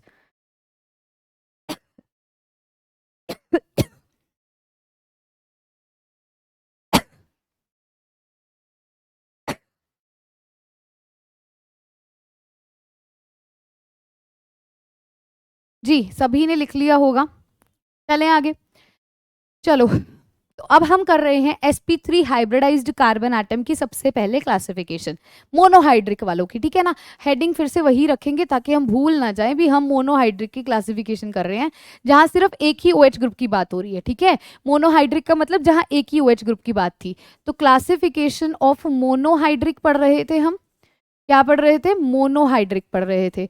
और इसके अंदर हम सबसे पहली कैटेगरी जो पढ़ने जा रहे हैं वो क्या होगी? वो sp3 हाइब्रिडाइज्ड होगी। किसकी कैटेगरी होगी? sp3 हाइब्रिडाइज्ड वालों की कैटेगरी होगी। अब sp3 हाइब्रिडाइज्ड के अंदर भी ये फर्दर क्लासिफाइड होता है। सबसे पहले जो हम इसके अंदर पढ़ते हैं वो जनरल एलिफैटिक हम पढ़ते हैं। कौन से अल्कोहल को हम इसमें देखेंगे? सबसे पहले हम देखने जा रहे हैं, इसके अंदर स्मॉल ए ले लेते हैं, that is general aliphatic alcohol. अब जनरल एलिफैटिक अल्कोहल का मतलब क्या है? इसके अंदर हम देखेंगे primary monohydric alcohol, secondary monohydric alcohol और टर्शरी मोनोहाइड्रिक अल्कोहल। यहां मैं क्या ड्रॉ करने जा रही हूं? Primary monohydric alcohol. ठीक है जी। यहां मैं ड्रॉ करने जा रही हूं सेकेंडरी मोनोहाइड्रिक अल्कोहल। और यहां मैं ड्रॉ करने जा रही हूं टर्शरी मोनोहाइड्रिक अल्कोहल को। ठीक है। अब देखो तुम लोग ये खुद भी कर सकते हो, बहुत सिंपल सा तरीका है। इसके अंदर जनरली हम प्राइमरी, सेकेंडरी, टर्शरी को देखते हैं। प्राइमरी का बहुत सिंपल सा एग्जांपल है, आप सब बहुत आसानी से बता सकते हो। जब हमारा ये OH ग्रुप एक ऐसे कार्बन से जुड़ा हो जो फर्दर सिर्फ एक ही कार्बन से जुड़ा हो, तो ये हमारा प्राइमरी मोनोहाइड्रिक अल्कोहल कहलाएगा। अब आप इसकी वैलेंसी पूरी कर लीजिए। तो ये हमारा एग्जाम्पल किसका है? प्राइमरी मोनोहाइड्रिक अल्कोहल का। दोबारा सुनो अगर कंफ्यूजन है तो। मैंने बोला जब आपका ये OH ग्रुप एक ऐसे कार्बन से जुड़ा है जिसकी डिग्री 1 डिग्री है। अब 1 डिग्री वाले कार्बन कौन होते हैं? 1 डिग्री वाले कार्बन वो कार्बन होते हैं जो फर्दर सिर्फ एक ही कार्बन एटम से जुड़े होंगे। ये फर्दर एक ही कार्बन से जुड़ा है तो ये कार्बन की डिग्री 1 डिग्री है। तो अगर हमारा अल्कोहलिक ग्रुप 1 डिग्री कार्बन से जुड़ा है तो वो 1 डिग्री मोनोहाइड्रिक अल्कोहल की कैटेगरी में फॉल करेगा। ठीक है। अब 2 डिग्री मोनोहाइड्रिक अल्कोहल की कैटेगरी क्या आएगी? जब आपका अल्कोहलिक ग्रुप एक ऐसे कार्बन से जुड़ा है जो फर्दर स्टूडेंट्स 2 कार्बन एटम से जुड़ा है, जो फर्दर कितने कार्बन एटम से अटैच्ड है? फर्दर 2 कार्बन एटम से अटैच्ड है, तो उस कैटेगरी को हम 2 डिग्री या सेकेंडरी मोनोहाइड्रिक अल्कोहल कहेंगे। कैसे? दोबारा से इस चीज को यहां पर भी देखो, ये हमारा अल्कोहल ग्रुप है, OH ग्रुप है, ये इस कार्बन से जुड़ा है। अब ये कार्बन कितने कार्बन से जुड़ा है? एक कार्बन ये रहा, एक कार्बन ये रहा, ये 2 कार्बन से जो जुड़ा है। तो अगर ये कार्बन 2 से जुड़ा है तो ये 2 डिग्री कार्बन है। मतलब अगर हमारा OH ग्रुप 2 डिग्री कार्बन से अटैच्ड है तो वो 2 डिग्री मोनोहाइड्रिक अल्कोहल की कैटेगरी में फॉल करेगा। अब बारी आती है 3 डिग्री मोनोहाइड्रिक अल्कोहल के बारे में। यानी कि जब हम कहते हैं भी जो अल्कोहल ग्रुप होता है वो एक ऐसे कार्बन से जुड़ा है जो फर्दर 3 कार्बन एटम से जुड़ा है, जो फर्दर कितने कार्बन एटम से जुड़ा है? 3 कार्बन एटम से जुड़ा है। वो क्या कहलाता है? वो हमारा 3 डिग्री या टर्शरी मोनोहाइड्रिक अल्कोहल कहलाएगा। ये OH ग्रुप एक ऐसे कार्बन से जुड़ा है जिसकी खुद की डिग्री कैसी है? 3 डिग्री कार्बन है। क्यों 3 डिग्री है? क्योंकि ये 3 कार्बन से फर्दर अटैच्ड है। इसके अलावा भी तो कुछ एग्जाम्पल हो सकते हैं। अब देखो मैंने इनको sp3 में क्यों डाला, वापिस से उस कहानी पर भी तो आए। sp3 में क्यों डाला? क्योंकि आपका जो OH ग्रुप है वो उस कार्बन से जुड़ा है जिसकी डिग्री क्या है? sp3। चाहे तो चेक कर लो। कैसे जी? इस कार्बन ने 2 हाइड्रोजन के साथ बॉन्ड बनाया, एक कार्बन के साथ बनाया। कितने बॉन्ड बना लिए? 2 हाइड्रोजन ने एक कार्बन, 3 बॉन्ड, और एक OH के साथ भी तो बनाया 4 के लिए हाइब्रिडाइजेशन sp3। इस कार्बन की फिर से बात करते हैं जिससे OH जुड़ा है। इसने एक बॉन्ड O के साथ बनाया, एक कार्बन के साथ, एक नीचे कार्बन के साथ, एक हाइड्रोजन के साथ, 4 बॉन्ड इसने भी बनाए हैं। तो ये भी कौन सा हाइब्रिडाइजेशन वाला कार्बन है? sp3 वाला है। अच्छा, अब इस कार्बन की बात करते हैं ना जिससे OH जुड़ा हुआ है। इस कार्बन ने 4 बॉन्ड बनाए हुए साफ दिख रहे हैं, तो इसकी हाइब्रिडाइजेशन भी sp3 है। अच्छा मैम 1 डिग्री, 2 डिग्री और 3 डिग्री के अलावा कोई और हो सकता है? हाँ जी, एक और भी तो हो सकता है। अगर मैं आपको ये बोल दूं CH3OH, तो ये भी तो हो सकता है क्योंकि हम हाइब्रिडाइजेशन के बेसिस पे कर रहे हैं ना। तो अगर हमारा OH ग्रुप सिर्फ एक कार्बन से जुड़ा है तो और इस कार्बन की डिग्री क्या है? अब बेसिक डिग्री छोड़ दो क्योंकि डिग्री में तो फॉल ही नहीं कर रहा ना, क्योंकि ये फर्दर किसी कार्बन से अटैच नहीं। इसकी हाइब्रिडाइजेशन देखो, क्या ये इसी कैटेगरी में फॉल करता है? sp3 वाले में 4 बॉन्ड बना रहा है, देखो 3 हाइड्रोजन के साथ 1 ऑक्सीजन के साथ। तो यस मैम, ये भी sp3 हाइब्रिडाइज्ड कार्बन एटम के साथ जुड़ा है, तो ये भी जनरल हमारे एलिफैटिक अल्कोहल की कैटेगरी में फॉल करेगा। क्या सभी को ये क्लियर हो गए एग्जांपल्स? अच्छा जी लो, मैं थोड़ी सी साइड पे हो गई हूँ, फटाफट से इसको पहले ड्रॉ कर लो, ड्रॉ कर लो, क्योंकि अब हम इसी के बेसिस पे, एक हमने किया जनरल एलिफैटिक अल्कोहल ना, अब हम करेंगे एलाइलिक अल्कोहल के बारे में। किनके बारे में देखेंगे? Allylic alcohol. होपफुली सभी ने नोट कर लिया होगा। तो चलिए अब हम इसी के अंदर ही, किसके अंदर बात कर रहे थे हम? मोनोहाइड्रिक की क्लासिफिकेशन किसकी कर रहे थे? क्लासिफिकेशन हम कर रहे थे, क्लासिफिकेशन ऑफ मोनोहाइड्रिक अल्कोहल की कर रहे थे ना, है ना? तो इसी की कैटेगरी में मैं आपको करवा रही थी। अब हम स्मॉल बी लेके चल रहे थे ना, sp3 वाली कर रहे थे हम, और sp3 हाइब्रिडाइज्ड के अंदर, sp3 हाइब्रिडाइज्ड के अंदर हम कौन सी कर रहे थे? हम अब बी करने जा रहे हैं, जिसे कहा जाता है एलाइलिक अल्कोहल। अब हम किसके बारे में पढ़ने जा रहे हैं? एलाइलिक अल्कोहल की कैटेगरी के बारे में पढ़ने जा रहे हैं। ये बहुत इंटरेस्टिंग है और बच्चे ना गलतियां कर देते हैं, ध्यान से सुनना कैसे करना है इसको। पहले मैं आपको ये समझाती हूँ एलाइलिक ग्रुप कौन सा होता है, ठीक है? जब हमारा ये OH एक एलाइलिक ग्रुप से जुड़ा हो, अब एलाइलिक ग्रुप समझना, ऐसा कार्बन जो फर्दर एक डबली बॉन्डेड कार्बन से जुड़ा है, इस पूरे ग्रुप को एलाइलिक ग्रुप कहते हैं। अब इनकी वैलेंसी आप पूरी कर सकते हो। यहाँ पर क्या होगा? 2 हाइड्रोजन आ जाएंगे, यहाँ 1 हाइड्रोजन आ जाएगा और यहाँ 2 हाइड्रोजन आ जाएंगे, ठीक है? तो ये बेसिकली हमारा कौन सा ग्रुप है? ये बेसिकली मेरा एलाइलिक ग्रुप है। कौन सा ग्रुप है? एलाइलिक ग्रुप है। कैसे समझोगे? जब हमारा OH एक ऐसे कार्बन से जुड़ा है जो फर्दर डबल बॉन्ड वाले कार्बन से जुड़ा है, उसे एलाइलिक ग्रुप कहते हैं। अब ये किस तरह का एलाइलिक कंपाउंड बनाया मैंने? OH जिस कार्बन से जुड़ा है उसकी डिग्री बता दो एक बारी मुझे। मैम इसकी डिग्री, इस कार्बन की डिग्री आप पूछ रहे हो ना, ये 1 डिग्री कार्बन है क्योंकि फर्दर एक ही कार्बन से जुड़ा है, तो इस एलाइलिक अल्कोहल का नाम क्या होगा? 1 डिग्री एलाइलिक अल्कोहल। क्या नाम हो जाएगा? 1 डिग्री एलाइलिक अल्कोहल नाम हो जाएगा, है ना? ऐसे ही हम 2 डिग्री एलाइलिक अल्कोहल और 3 डिग्री बनाए। चलिए अब यहां मैं ड्रॉ करने जा रही हूं 2 डिग्री एलाइलिक अल्कोहल। आइए इसका एग्जाम्पल देखते हैं। जब हमारा OH ग्रुप एक ऐसे कार्बन से जुड़ा है जो कि 2 डिग्री है लेकिन वो एलाइलिक है, पहले एलाइलिक ग्रुप लगा दो, मतलब जो फर्दर डबल बॉन्ड कार्बन से है।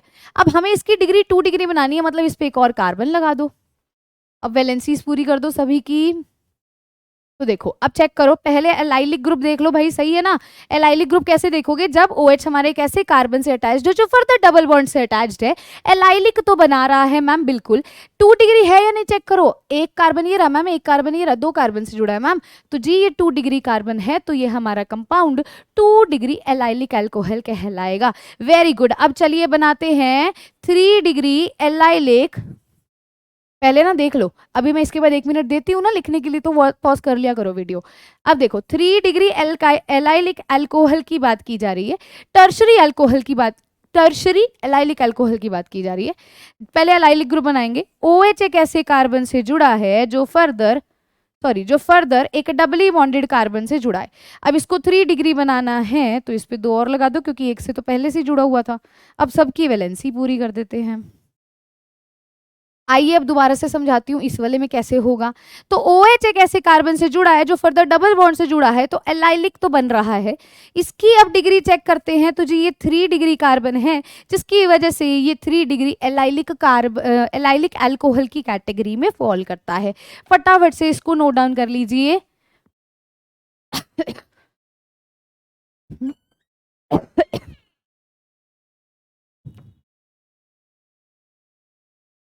हाँ जी, फटाफट से इसको लिख लीजिए। Till then I will drink a glass of water. आप लोग भी पानी पीते रहिए, हाइड्रेटेड रहिए।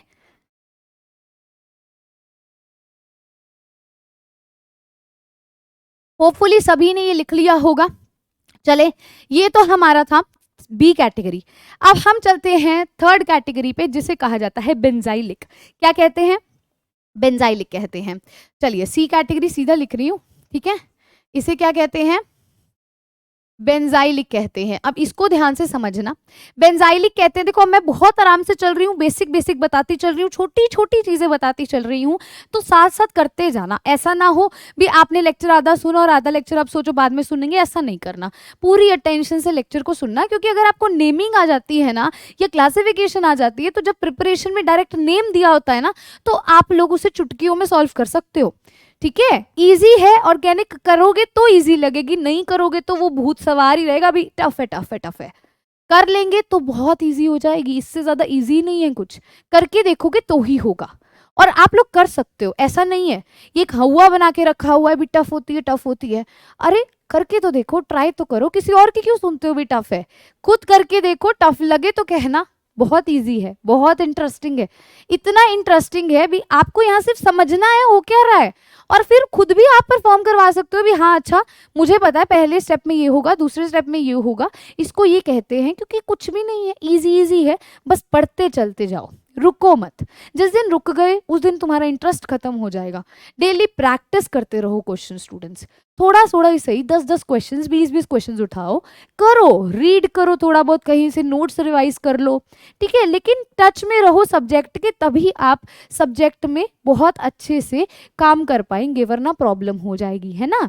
चलो अब देखो बेंजाइलिक की जैसे कि बात की जाती है, जब हमारा OH, अब ध्यान से देखना, जब हमारा OH ग्रुप एक ऐसे कार्बन से जुड़ा है जो बेंजीन रिंग से जुड़ा है, बहुत सिंपल सी कहानी है, एक ऐसे कार्बन से जुड़ा है जो बेंजीन रिंग से जुड़ा है, तो उसे हम बेंजाइलिक अल्कोहल कहते हैं। अब ये sp3 हाइब्रिडाइज के अंदर ही लिखा है, तो इस कार्बन की हाइब्रिडाइजेशन देखो, पहले 2 हाइड्रोजन इधर रहे, मतलब एक बॉन्ड इधर है एक बॉन्ड इधर है, सिंगल बॉन्ड कितने, 4, 4 के लिए हाइब्रिडाइजेशन मैम sp3, समझे।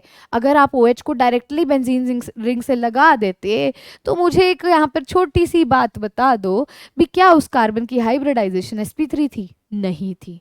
हमने यहाँ पर OH ग्रुप जिस कार्बन से लगा है उसकी हाइब्रिडाइजेशन sp3 देखनी है ना। तो कईयों का दिमाग आया होगा भी OH ग्रुप को डायरेक्ट लगा दो, लगा के देख लो भाई, sp3 हाइब्रिडाइजेशन थोड़ी है उस कार्बन की फिर, ठीक है, तुम्हें पता ही है, करके देख लो, है ना। चलो एक और देखें, अब ये 1 डिग्री बेंजाइलिक अल्कोहल क्यों कहलाएगा, ये 1 डिग्री क्यों कहलाएगा, देखो यहाँ पर पहली बात तो ये फिनोल नहीं कहलाएगा, क्यों, क्योंकि OH ग्रुप डायरेक्टली बेंजीन से नहीं लगा, तो ये भी याद रखना।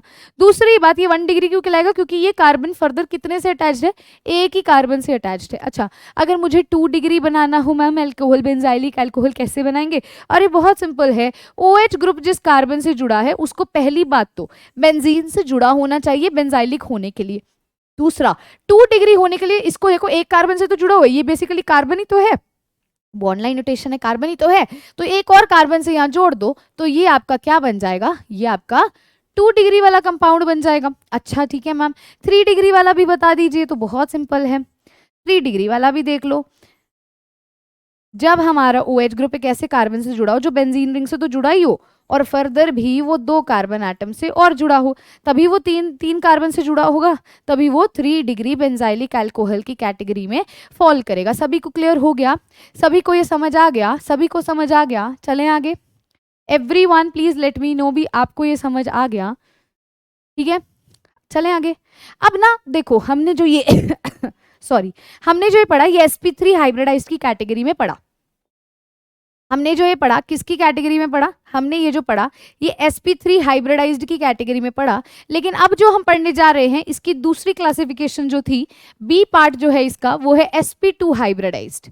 कौन सा है बी पार्ट, sp2 हाइब्रिडाइज्ड है, हम वो पढ़ने जा रहे हैं। तो चलिए देखते हैं, sp2 हाइब्रिडाइज्ड के अंदर हमारे पास सिर्फ 2 ही केसेस आते हैं, एक आता है विनाइलिक का और एक आता है फिनोल का। सबसे पहले इसके अंदर कौन सा केस हम देख रहे हैं, सबसे पहला केस हम देख रहे हैं विनाइलिक अल्कोहल का।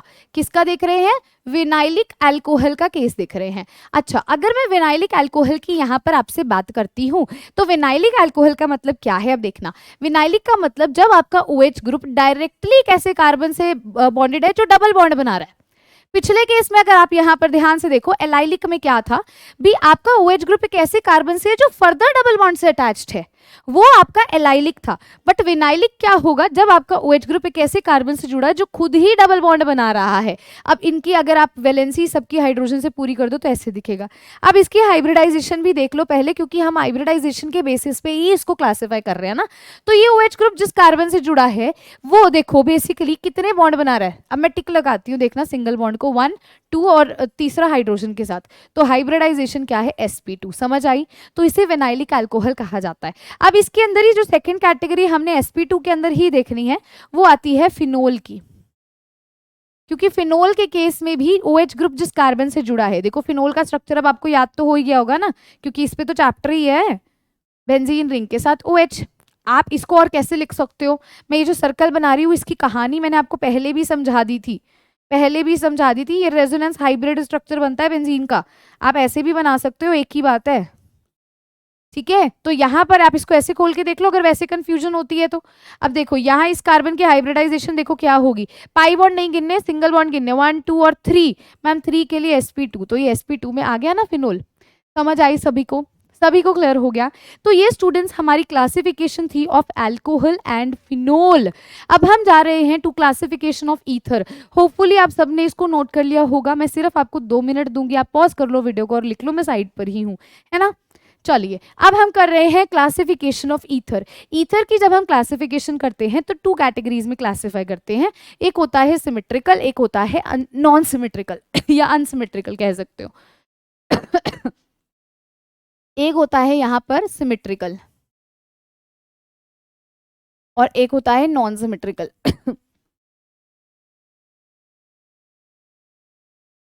सिमेट्रिकल के अंदर पहले जाने से पहले ईथर का फॉर्मूला यहाँ लिख देती हूँ। ईथर जैसे होता है ROR, कुछ इस तरह से, है ना।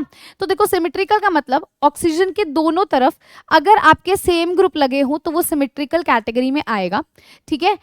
मतलब सेम एल्काइल ग्रुप लगे हों। अगर डिफरेंट एल्काइल ग्रुप हो, मान लो एक तरफ R है और दूसरी तरफ R' है, R' का मतलब हम सेम नहीं ले रहे हैं, अलग अलग ले रहे हैं, तो वो अनसिमेट्रिकल की कैटेगरी में आ जाएगा। एग्जाम्पल्स देखते हैं, आइए एग्जाम्पल देखते हैं। सबसे पहला एग्जाम्पल इसका देखते हैं, जैसे मान लो सिमेट्रिकल में CH3OCH3, दोनों तरफ ऑक्सीजन के सेम ग्रुप लगा हुआ है। ऐसे ही मान लो एक एग्जाम्पल अपन लेते हैं C2H5OC2H5, दोनों तरफ ही देखो सेम ग्रुप्स लगे हुए, तो ये सिमेट्रिकल की कैटेगरी में फॉल कर जाएगा, ठीक है। अब नॉन सिमेट्रिकल की कैटेगरी में मान लो एक तरफ लिख दिया मैंने CH3O और एक तरफ लिख दिया C2H5, तो यहाँ CH3 ग्रुप है, यहाँ 2 कार्बन वाला है, अलग हो गया ना। या फिर मान लो मैंने ऐसे लिख दिया CH3O और यहाँ मैंने एरोमेटिक रिंग बना दी, तो यहाँ पर भी डिफरेंट कंपाउंड्स आ गए ना, तो वो किस कैटेगरी में फॉल करेगा, वो हमारा अनसिमेट्रिकल की कैटेगरी में फॉल करेगा। क्या सभी को क्लियर हो गया? तो ये है क्लासिफिकेशन ऑफ ईथर, लिख लो 2 मिनट इसे। अब हम स्टार्ट करने जा रहे हैं नॉमेनक्लेचर वाला टॉपिक। अब हम शुरू करने जा रहे हैं नॉमेनक्लेचर। नॉमेनक्लेचर का बेसिक रूल आपको मैंने बता दिया है, वर्ड रूट सफिक्स प्रीफिक्स वाला। अब जो हमें जैसे जैसे रिक्वायर्ड होगा हम वैसे वैसे उसकी बात करेंगे। सबसे पहले हम यहाँ पर ना अल्कोहल वाले केसेस लेकर चलते हैं। नॉमेनक्लेचर हम करेंगे अल्कोहल का। तो देखिए अल्कोहल के केस में एक आपको छोटी सी चीज मैं बता दूं।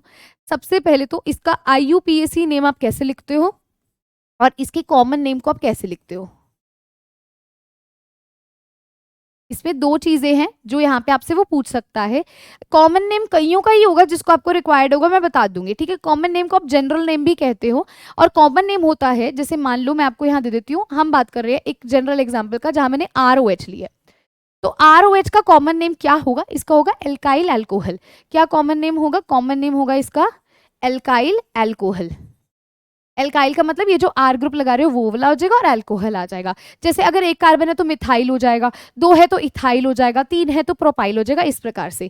IUPAC नेम इसका किस प्रकार से करोगे? अब देखो इसका आप कैसे करोगे, वर्ड रूट की जगह क्या आ जाएगा, अल्क आ जाएगा, प्राइमरी सफिक्स की जगह एन आ जाएगा और सेकेंडरी में ओल आ जाएगा, तो एन का ई हट जाएगा, एल्केनोल हो जाएगा। ये इनका जनरल तरीका है। अल्क की जगह पर आप कार्बन एटम के बेसिस पे करोगे। अब स्टार्ट करते हैं, अच्छे से ना इसको लिखते चलना। पहला एग्जाम्पल है आप सभी के सामने CH3OH। पहला एग्जाम्पल है आप सभी के सामने CH3OH। इसको वुड स्पिरिट भी कहा जाता है। अब ये ना इसका एक नेम है जिस नाम से जाना जाता है, एक जनरल एक कॉमन नेम के अलावा भी एक नेम है, इसे वुड स्पिरिट भी कहा जाता है। तो ये इस नाम से पूछ लेते हैं, तो आप इसको लिख लेना इसे वुड स्पिरिट भी कहा जाता है। ठीक है, अब इसके अंदर इसका IUPAC नेम और कॉमन नेम लिखते हैं, बहुत सिंपल है। देखो IUPAC नेम अगर हम इसका लिखेंगे मैम, तो अभी आपने हमें बताया, मैं देखना कॉमन नेम को ना CSAN करके लिख दूंगी। IUPAC नेम एल्केनॉल है, एल्क की जगह पे एक कार्बन है तो मिथेनॉल हो जाएगा।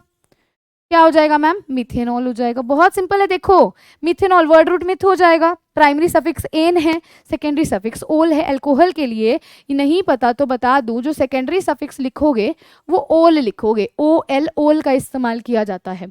ठीक है, चलो अब इसका कॉमन नेम, मैं कॉमन नेम को ऐसे CN करके लिख रही हूँ। कॉमन नेम क्या होगा? Alkyl alcohol. यहाँ मिथाइल है तो यहाँ क्या आ जाएगा? मिथाइल। मिथाइल कैसे? एक कार्बन है ना, तो मिथाइल अल्कोहल। एक कार्बन है तो मिथाइल, दो है तो इथाइल, तीन है तो प्रोपाइल। सभी को ये हो गया क्लियर? फटाफट से इसको लिखो, पहले फटाफट से इसको लिख लो ताकि एक और केस लेते हैं, है ना। चलो अब नेक्स्ट केस देखना। मान लो मैं देती हूँ आपको CH3 CH2 CH2OH, मान लीजिए आपके पास ये केस है। अब यहाँ पर ध्यान से देखना क्या है, कितने कार्बन एटम की चेन है मैम? 3 कार्बन एटम की चेन है, तो IUPAC नेम में क्या आएगा? प्रोप आएगा। अब IUPAC नेम क्या होगा? आप चाहे तो जो मैंने आपको फॉर्मूला बताया उससे भी लिख सकते हो। वर्ड रूट यहाँ क्या होगा? प्रोप होगा। प्राइमरी सफिक्स यहाँ पर क्या है? एन होगा, कार्बन कार्बन में सिंगल बॉन्ड है। मैम सेकेंडरी सफिक्स अल्कोहल है तो ओल लगेगा, तो ई और ओ साथ में नहीं आते तो प्रोपेनॉल नाम हो जाएगा। या डायरेक्टली यहाँ पे अल्क की जगह पर आपको पता है 3 कार्बन के लिए प्रोपाइल होगा तो प्रोप होगा तो प्रोपेनॉल आ जाएगा, डायरेक्टली भी कर सकते हो। अच्छा जी, अब इसका कॉमन नेम क्या होता है मैम? इसका कॉमन नेम भी बता दो ना हमें। बहुत सिंपल है, एल्काइल अल्कोहल होता है ना, 3 के लिए क्या हो जाएगा? Propyl alcohol. क्या हो जाएगा इसका कॉमन नेम? इसका कॉमन नेम हो जाएगा प्रोपाइल अल्कोहल। क्या हो जाएगा? प्रोपाइल अल्कोहल हो जाएगा, है ना। चलो एक और देखें, चलिए एक और लिखें, फटाफट से इसको नोट कर लो, मैं तब तक यहाँ पे कंपाउंड ड्रॉ करती हूँ। मान लो आपको गिवन है CH3 CH3OH। मान लो आपको ये गिवन है IUPAC नेम, IUPAC नेम बताना है इसका, और फिर इसका कॉमन नेम भी बताना है। देखो IUPAC नेम क्या होगा? 3 कार्बन एटम के लिए क्या वर्ड रूट होता है मैम? प्रोप होता है। अच्छा एक चीज और, कैपिटल में मत लिखिएगा, इसको स्मॉल में लिखिएगा, ठीक है। सब लेटर स्मॉल होते हैं, तो P प्रोप होएगा पहले, क्योंकि 3 कार्बन एटम की चेन है, सिंगल बॉन्ड है, सभी में एन आएगा। मैम अब हमें पता है अल्कोहलिक ग्रुप लगना है तो ई नहीं आएगा, क्योंकि वो O से शुरू होता है, ई से एंड होता है। अब यहाँ OH को नंबर दोगे, first carbon, second third carbon, यहाँ फर्स्ट पे था तो डायरेक्टली प्रोपेनॉल लिख सकते हो, इसको प्रोपेन 1 ऑल भी लिख सकते हो, एक ही बात है। नहीं तो ये OH ग्रुप बताना मुझे, सेकंड कार्बन पर है तो 2 लगेगा, फिर डैश लगेगा, फिर OL लगेगा, अल्फाबेट और डिजिट के बीच में डैश लगेगा। अभी मैंने ना आपको ये रूल करवाया है, कंफ्यूज मत हो, यहाँ आ जाओ वापस से देखो, करवाया था ना मैंने, बोला था ना सीनियर मोस्ट फंक्शनल ग्रुप के लिए सेकेंडरी सफिक्स लिखते हैं तो उसको प्राइमरी के बाद ही तो लिखोगे, एन के बाद ही तो लिखोगे। याद आया? आ गया, याद आ गया मैम हमें, वेरी गुड, मुझे पता चल गया। चलो कॉमन नेम में आते हैं। कॉमन नेम में अब देखना नंबर मेंशन करना जरूरी है, फर्स्ट पे होता तो हम नहीं भी करते, काम चलता है, पर सेकंड थर्ड फोर्थ जब जिस पे भी आता है करो। कॉमन नेम क्या होता है मैम? इसका एल्काइल अल्कोहल होता है, लेकिन मैम ये भी 3 कार्बन वाला, तो ये भी तो प्रोपाइल अल्कोहल होगा। नहीं, पता क्या है, जब सेकेंड कार्बन पे अल्कोहलिक ग्रुप होता है ना तो उसको आइसोप्रोपाइल अल्कोहल कहते हैं। क्या कहते हैं? आइसोप्रोपाइल अल्कोहल कहते हैं। सिंपल अल्कोहल का मतलब स्ट्रेट चेन हो गई, आइसो का मतलब सेकंड वाले पे ग्रुप लगा हुआ है। सब फटाफट से ना इसको नोट कर लो, 2 मिनट लगाओ, फटाफट से इसको नोट कर लो ताकि और एग्जाम्पल्स देखते हैं। कॉमन नेम इसलिए लिखा रही हूँ क्योंकि ये कई बार इन कॉमन नेम से पूछ लेता है। फटाफट से इसको नोट कर लीजिए स्टूडेंट्स।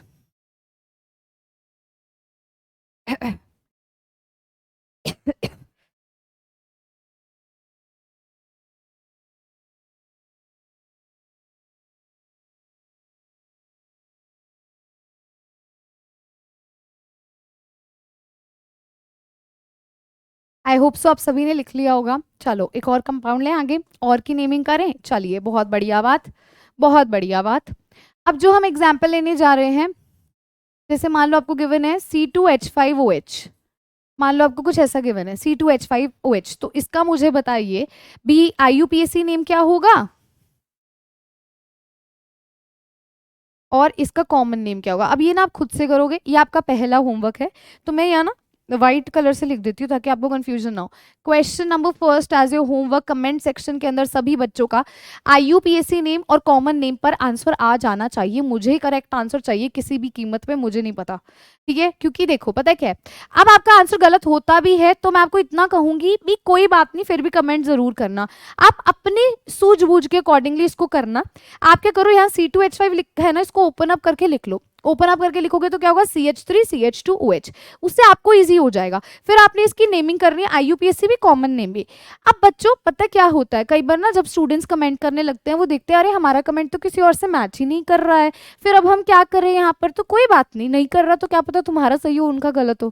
फिर कई बच्चे कहते हैं नहीं मैम बहुत बच्चों का सेम आंसर आ रहा है, मेरा नहीं आ रहा। तुम डिमोटिवेट मत हो, ये तुम्हारा सिर्फ एक तरह का सेशन है, ये तुम्हारा एग्जामिनेशन नहीं है।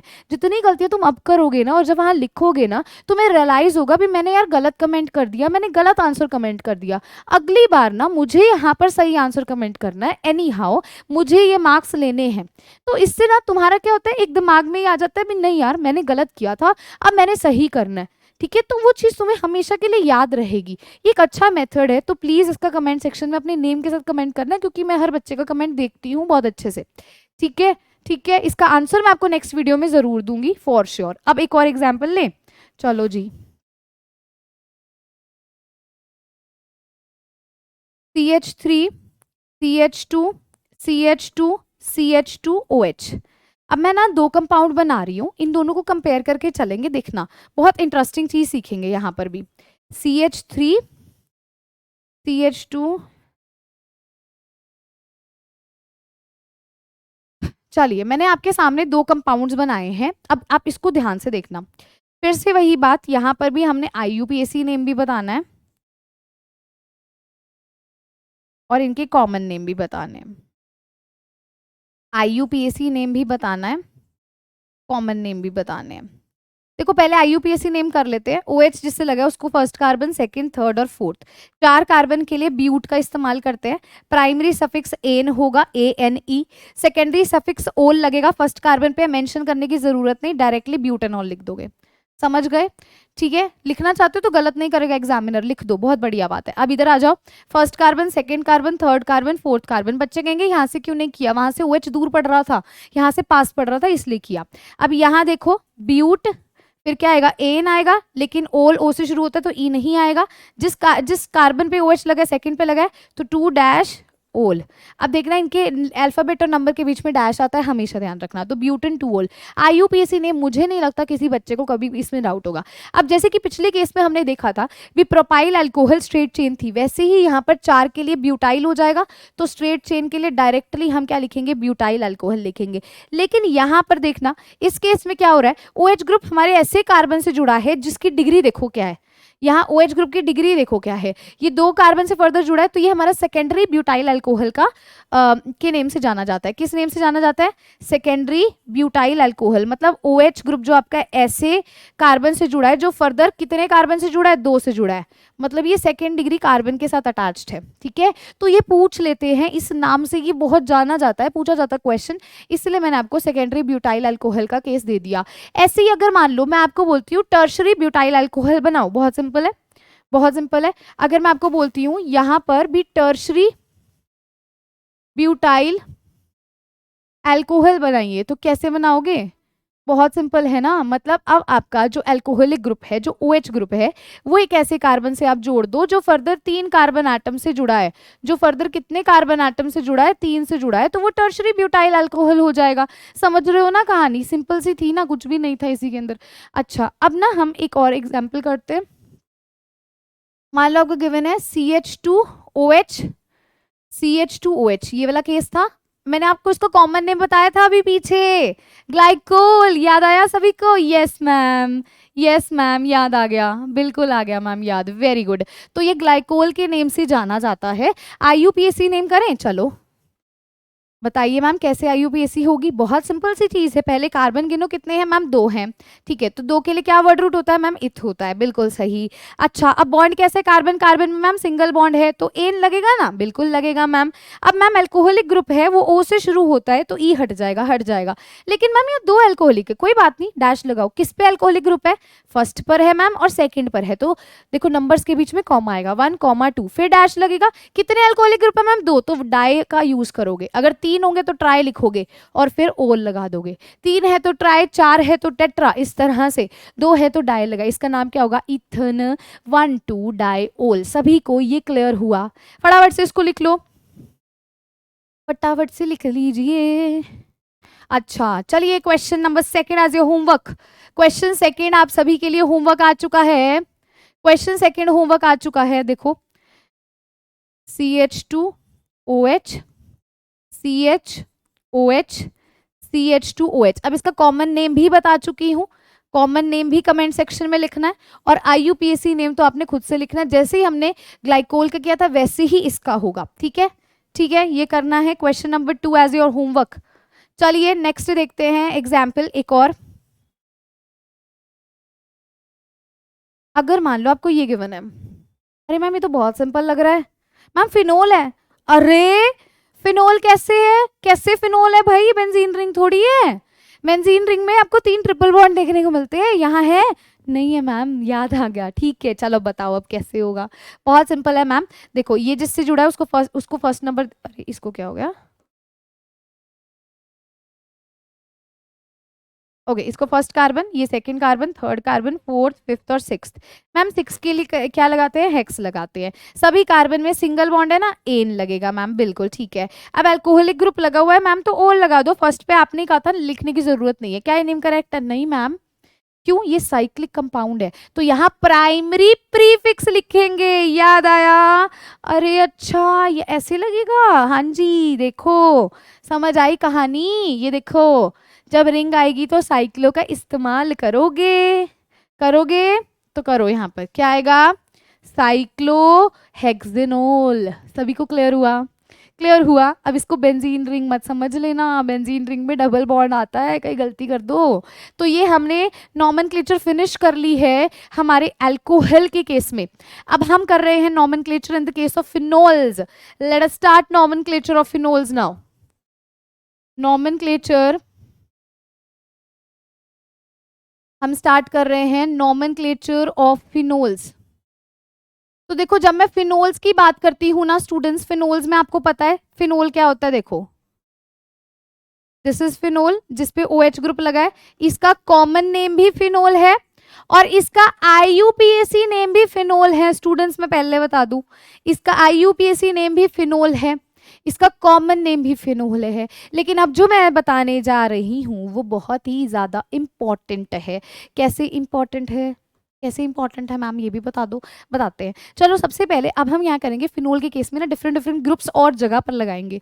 अगर मान लो मैं यहाँ पर पहले फिनोल बना लिया और यहाँ पर एक OH लगा दूं, ठीक है? अब ये कौन सी पोजीशन है याद करो, ये पोजीशन होती है ऑर्थो, ये होती है मेटा, ये होती है पैरा। ये होती है ऑर्थो, ये होती है मेटा, ये पैरा। नहीं पता ना जिसको बता रही हूँ, ये दोनों ऑर्थो है, ये दोनों मेटा पोजीशन है, पैरा पोजीशन है। मैंने ऑर्थो पोजीशन पर OH लगाया, इसका कॉमन नेम बहुत इंपॉर्टेंट है, इसे कहा जाता है कैटेकोल।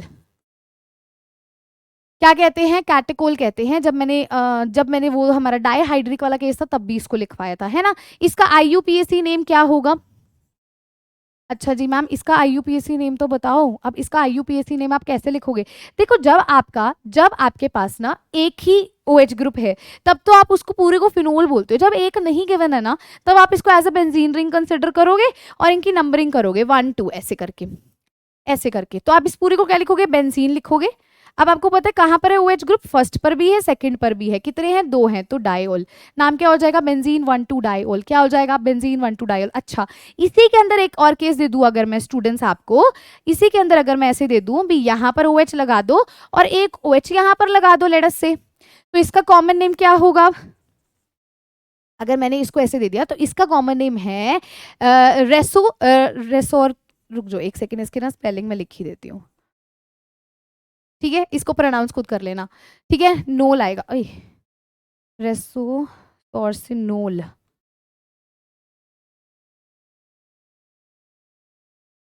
ठीक है, इसके स्पेलिंग एक बार ना प्लीज आप अपनी बुक से कंफर्म कर लेना, मेरे हिसाब से सी के बाद भी आई आएगा। रिसोर्सिनोल होता है इसका नाम शायद, ठीक है, एक बार स्पेलिंग कंफर्म कर लेना। ठीक है, रिसोर्सिनोल होता है इसका नाम, ये कॉमन नेम है। अगर हम इसका IUPAC नेम करेंगे तो इसका IUPAC नेम होगा बेंजीन। अब इसकी नंबरिंग कर दो, फर्स्ट सेकेंड थर्ड, यानी कि 1,3 डाइओल हो जाएगा मैम। ठीक है, कर लोगे इस प्रकार से। अच्छा, अब अगर मान लो आपको ना कुछ ये केस दे दे, एक OH यहाँ लगा है और एक OH आपने यहाँ लगा दिया। कॉमन नेम मैं बता देती हूँ, IUPAC नेम आप खुद लिखोगे। कॉमन नेम होता है क्यूनिनोल, क्यूनिनोल। ठीक है, इसका IUPAC name is now your homework. This is your question number 3 as your homework. IUPAC name आपने जस्ट इनकी तरह ही बताना है। तो मैं चाहती हूँ पहले आप इसको नोट डाउन कर लें स्टूडेंट्स, फटाफट से ना पहले इसको लिख लो, लिख लो लिख लो लिख लो। चलो चलो चलो, नेक्स्ट टॉपिक करते हैं, करें start. Next topic is now going to be your nomenclature for ether. Ether ether ether का केस चलिए यहीं ही लिखते हैं। चलिए अब हम कर रहे हैं नॉमेनक्लेचर ऑफ ईथर।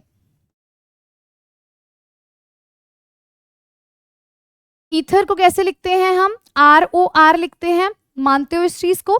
ठीक है, तो यहां पर ना देखना, दो कैटेगरीज थी, याद होगा आपको, एक थी सिमेट्रिकल और एक आपकी थी,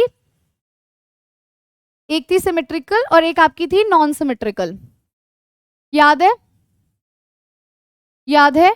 सिमेट्रिकल के केस में आपके RO दोनों तरफ ऑक्सीजन के सेम ग्रुप होता था, यहां पर डिफरेंट ग्रुप होता था। यही कहानी थी ना स्टूडेंट्स, याद आया ना आप सभी को। अब इसके अंदर ना कॉमन नेम और IUPAC नेम कैसे लिखते हैं, यहाँ लिखिए कॉमन नेम, यहाँ लिखिए IUPAC नेम, यहाँ लिखिए कॉमन नेम, यहाँ लिखिए IUPAC नेम। तो अगर मैं कॉमन नेम सिमेट्रिकल के केस की बात करती हूँ ना, बहुत सिंपल है, डाई एल्काइल ईथर लिखना है। क्या करना है, क्योंकि दोनों तरफ सेम ग्रुप होते हैं ना, तो एक को कंसिडर करोगे। जैसे मान लो इधर CH3 इधर CH3 है, तो वो डाई मिथाइल ईथर हो जाएगा। क्या है common name, die alkyl ether, इसका क्या हो जाता है, कॉमन नेम हो जाता है। ठीक है, बहुत सिंपल है। अब अगर ना आप इसके IUPAC नेम की बात करते हो तो एल्कोक्सी एल्केन क्या होगा, एल्कोक्सी एल्केन। अब इसको मैंने कैसे बोला एल्कोक्सी एल्केन, ये भी समझाती हूँ। देखो एल्कोक्सी का मतलब यहाँ पर होगा भी आपने इनको इकट्ठे कंसिडर कर लिया, एल्कोक्सी का मतलब ये है, और एल्केन का मतलब जो R ग्रुप बच जाता है उसको कहते हैं। ये तो इस केस में हो गया, ये तो इस केस में हो गया। अब यहाँ पर अगर हम लिखते हैं, यहाँ पर हम लिखते हैं कॉमन नेम, तो वो होता है एल्काइल एल्काइल ईथर। क्या होता है, एल्काइल एल्काइल ईथर होता है। मतलब कि इन दोनों को अलग अलग लिखोगे क्योंकि अलग अलग हैं। अल्फाबेटिकली आप देखना, जो पहले आएगा उसको पहले लिख देना। मान लो मिथाइल प्रोपाइल है तो पहले आता है ना, तो मिथाइल प्रोपाइल ईथर हो जाएगा। एक तरफ मिथाइल ग्रुप है, एक तरफ प्रोपाइल ग्रुप है, अल्फाबेटिकली एम पहले आएगा तो ऐसे लिखोगे। इसकी IUPAC अब कैसे करोगे, देखो इसको भी आपने वैसे ही IUPAC करनी है, इसकी भी एल्कोक्सी एल्केन ही होगी, लेकिन यहाँ पर एल्कोक्सी में अब कौन से वाला इंक्लूड होगा, कम, क्योंकि यहाँ तो ग्रुप डिफरेंट है ना, तो यहाँ पर जहां पर कार्बन कम होंगे ना, वो वाला एल्कोक्सी के अंदर कंसीडर किया जाएगा। तो इस तरह से इसकी आप नेमिंग करते हो। एग्जाम्पल देखते हैं, जैसे मान लो आपको गिवन है CH3OCH3, क्या नाम हो जाएगा इसका, कॉमन नेम बताना यहाँ से देख के। मैम बहुत सिंपल है, common name die alkyl ether है, यानी कि इसका नाम एक ही को कंसिडर करो, डाई मिथाइल ईथर हो जाएगा। ठीक है, अच्छा मुझे अब इसका IUPAC नेम भी बता दो। मैम IUPAC नेम इसका, इसको एक कंसिडर करेंगे, ये क्या है मिथाइल, तो मिथॉक्सी, और फिर इसको क्या बोलेंगे, मिथेन बोलेंगे। मैम ये क्या हो जाएगा, ये हो जाएगा मिथॉक्सी, फिर क्या हो जाएगा, मिथेन हो जाएगा। समझे कहानी, समझे कहानी। अच्छा एक केस यहाँ ले लें, जैसे मान लो गिवन है CH3OC2H5, इसको लिखना है। मैम इसका नेम क्या हो जाएगा, अब ये मिथाइल ग्रुप है, ये इथाइल ग्रुप है, ई पहले आएगा या एम पहले आएगा, ई पहले आएगा ना, तो इसको क्या लिखेंगे, ethyl methyl ether, ethyl methyl ether. अच्छा मैम इसका IUPAC नेम, छोटे वाले को ऑक्सी में कंसीडर करोगे, क्या नाम आएगा, मिथॉक्सी, मिथॉक्सी इथेन हो जाएगा। समझे, समझे, फटाफट से 2 मिनट लो, इसको लिखो। अब ना हम नेक्स्ट टॉपिक करेंगे नेक्स्ट लेक्चर के अंदर स्टूडेंट्स, नेक्स्ट टॉपिक को हम करेंगे नेक्स्ट लेक्चर के अंदर। अभी मैं आपको होमवर्क क्वेश्चंस देने जा रही हूँ। आप सभी के लिए मैं कुछ होमवर्क क्वेश्चंस लेकर आई हूं जो आपने एज अ होमवर्क करने हैं, ठीक है? करें, let us right the homework questions for you all. Next topic, एक ही टॉपिक हमारा आज का बचा है, वो हम नेक्स्ट में ही कवर अप करेंगे, ठीक है? तो पहला आज का एक तो ना आपकी एनसीईआरटी अगर आप ओपन अप करोगे, क्वेश्चन मैं आपको एनसीईआरटी से दे रही हूं, ठीक है? तो एनसीईआरटी का आप एक बार ओपन अप करके देखिएगा, आपको एनसीईआरटी कॉर्नर में क्वेश्चन नंबर फर्स्ट गिवन है राइट आईयूपीएसी वाला, ये क्वेश्चन आपने करना है। सेकेंड क्वेश्चन आपको गिवन है right structures of the compound वाला, आपने ये क्वेश्चन करना है। और एक क्वेश्चन 14th गिवन है जहां पर आपको आईयूपीएसी नेम बताने हैं फॉलोइंग ईथर के।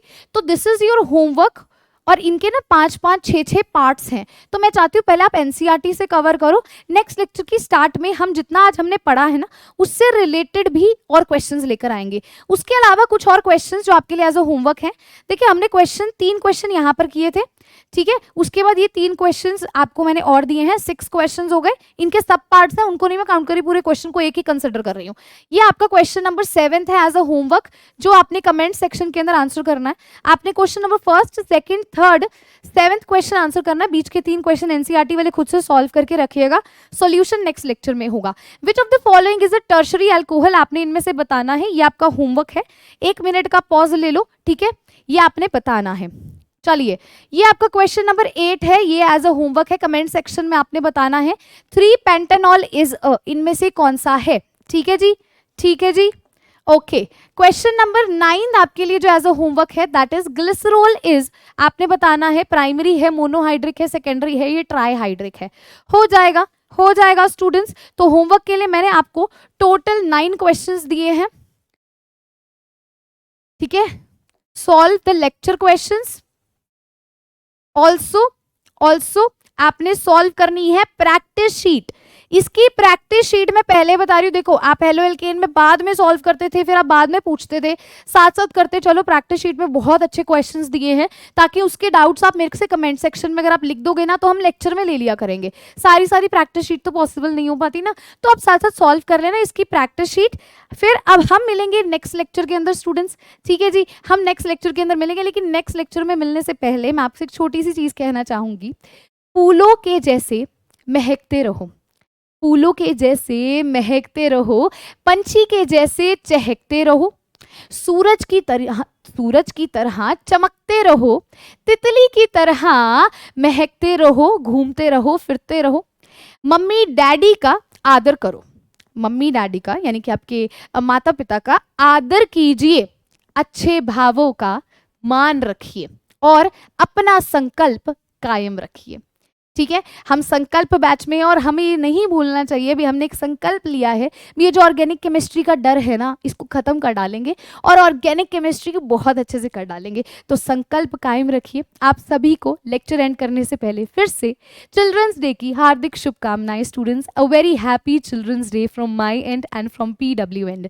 सो thank you so much and have a good day. मिलेंगे नेक्स्ट लेक्चर के अंदर फुल क्वेश्चंस होमवर्क के साथ, और साथ ही साथ ढेर सारे क्वेश्चन और भी होंगे जो आज हमने पढ़ा, और नेक्स्ट टॉपिक के साथ। Till then keep smiling, keep learning. Thank you so much and have a good day.